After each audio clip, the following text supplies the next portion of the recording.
గణేష్ ఈ సంవత్సరం ఎలా చేసావు? నీ బర్త్డేని గ్రాండ్ గా చేద్దాం అనుకున్నాను. ఏడ్చేర్లే, మీ సెలబ్రేషన్స్ నాకు తెలియబేటి. చందా పేరు చెప్పి దందా చేస్తారు. ఓ నా దండిన డబ్బుల్ని ఏదైనా మంచి పని కోసం ఉపయోగిస్తారా అంటే అది లేదు.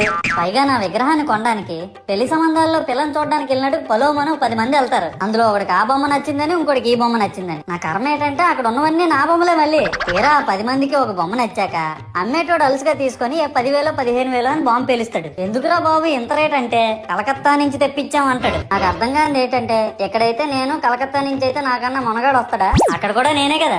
ఇలా నన్ను బజార్లో పెట్టి బేరం ఆడి నా మొహానికి ముసుగేసి వ్యాన్ ఎక్కిస్తారు. ఆ వ్యాన్ డ్రైవర్ గాడు నేను ఉన్నానని కూడా చూడకుండా ఏదో ఆలోచించుకుంటూ డ్రైవ్ చేస్తా గతకల్లో గబ్బి గుబ్బి మని తెంచేసి నా కాల్లో చెయ్యి ఇరగొట్టేస్తాడు. ఈ విషయం చందాలు ఇచ్చిన చిన్నోళ్ళకి తెలిస్తే మళ్ళీ ఇరిగిపోయిన బొమ్మ పెట్టకూడదని ఏ బొమ్మ రాసి కవర్ చేసేస్తాడు. సరేలే, జరిగిందేదో జరిగింది, నా భక్తులే కదా, కూల్ బ్రో అని చిల్లయ్యే లోపు నన్ను పందిర్లో పెట్టి ముసుగు తీసి నాకన్నా పొడుగున్నే సౌండ్ బాక్సులు 2 నా చెవులు పక్కన పెట్టి